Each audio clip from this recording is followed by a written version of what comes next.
Okey, selamat petang. So, hari ini kita belajar tentang susunan ayat. Okey, susunan ayat ni kelas terdiri daripada ayat biasa dan juga ayat songsang. Okey. Alright, seterusnya, terdapat dua bentuk susunan ayat dalam bahasa Melayu. Okey, iaitu ayat biasa dan juga ayat songsang. Okey, macam mana rupa ayat biasa? Ayat biasa ialah apabila subjek ni dekat depan, okey, dan di belakang dia tu predikat. Okey, itu ayat biasa.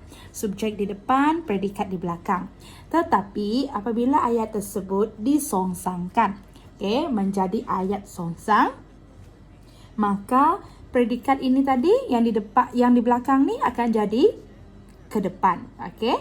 So ayat songsang terdiri daripada predikat di hadapan dan subjeknya berada di belakang. Okey. Baiklah. Okey, kita tengok contoh untuk ayat biasa dan juga ayat songsang.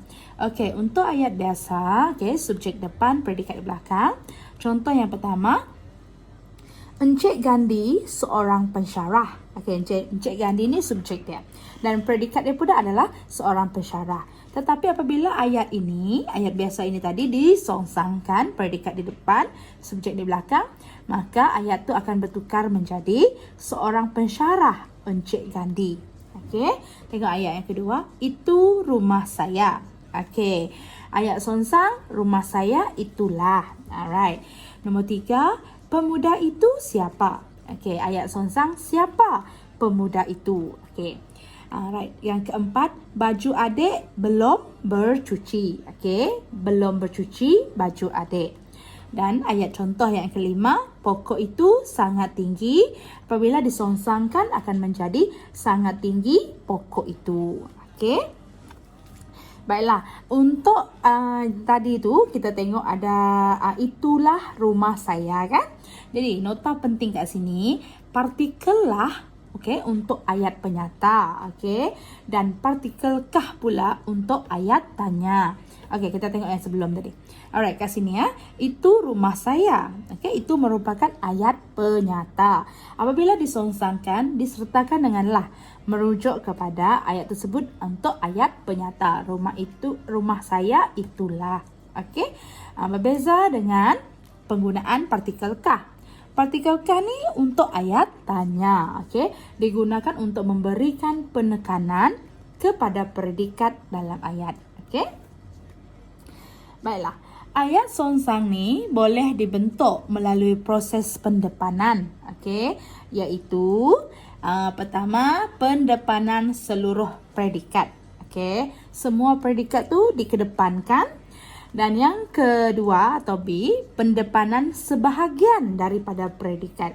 Okey, cikgu ulang ya. Ayat songsang boleh dibentuk melalui proses pendepanan. Okey, iaitu pendepanan seluruh predikat dan pendepanan sebahagian daripada predikat. Okey. Kita tengok kepada pendepanan seluruh predikat. Okey.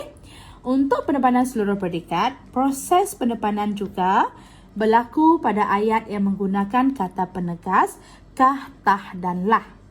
Dalam ayat-ayat ini, proses pendepanan seluruh predikat adalah wajib. Okey, contohnya, kalau ayat biasa, Kak Sweetna dialah. Jadi kita nak depankan, kedepankan predikat dekat belakang ni, dan bila jadi ayat songsang, dialah kakak Sweetna. Okey. Alright, kita tengok yang kedua. Adik makankah tadi? Okey. Makankah adik tadi? Alright. Daya kita apatah? Apatah daya kita? Okey. Itu maksud dia. Pendepanan seluruh predikat. Semua predikat dekat belakang ni kita kedepankan. Okey. Kedepankan untuk menjadi ayat songsang. Okey. Baiklah, kita tengok yang kedua. Apabila pendepanan sebahagian daripada predikat, terdapat 3 jenis pendepanan sebahagian daripada predikat. Iaitu sama ada pendepanan frasa kerja, pendepanan frasa adjektif ataupun pendepanan frasa sendi nama. Okey, kita tengok pada pendepanan frasa kerja dahulu. Okey, pendepanan frasa kerja. Okey, tengok ni ya. Contohnya, okey, pendepanan frasa kerja ni daripada pendepanan kata kerja sahaja. Kata kerja sahaja dikedepankan. Contohnya, memasak, mandi, makan. Okey, kita tengok contoh. Alright. Contohnya, okey, tengok ayat biasa. Lelaki itu berjoging di padang. Apabila pendepanan kata kerja sahaja, berjoging dekat ayat biasa, kita kedepankan. Berjoging lelaki itu di padang. Okey. Untuk pendepanan kata kerja dengan objek. Okey. Contohnya, adik mengulang kaji pelajaran di biliknya. Okey. Mengulang kaji ni ialah kata kerja. Okey. Objek kat sini ialah pelajaran. Okey. Mengulang kaji pelajaran adik di biliknya. Okey. Baiklah. Pendepanan kata bantu dengan kata kerja. Okey, apabila kata bantu dengan kata kerja, kita tengok contoh. Ibu sedang memasak di dapur. Okey, itu ayat biasa. Tetapi apabila disongsangkan, ayat itu menjadi sedang memasak ibu di dapur. Okey. Sedang ni kata bantu, memasak ni kata kerja. Jadi sedang memasak ibu di dapur. Okey. Alright, yang kedua tadi kita tengok pada pendepanan frasa adjektif. Okey. Pendepanan frasa adjektif sahaja. Pendepanan frasa adjektif boleh terbahagi kepada dua. Pertama, kata adjektif sahaja ataupun kata adjektif pendepanan kata bantu dengan kata adjektif. Kita tengok contoh yang pertama. Kalau kata adjektif sahaja, pelajar itu ponteng semalam. Kata adjektif sini adalah ponteng. Jadi ponteng kat sini dikedepankan. Ponteng pelajar itu semalam. Kalau kata bantu dengan kata adjektif pula, contohnya ialah nenek sedang sakit tenat. Sedang sakit tenat nenek. Sedang ni kata bantu, sakit tenat ni ialah kata adjektif. Baiklah.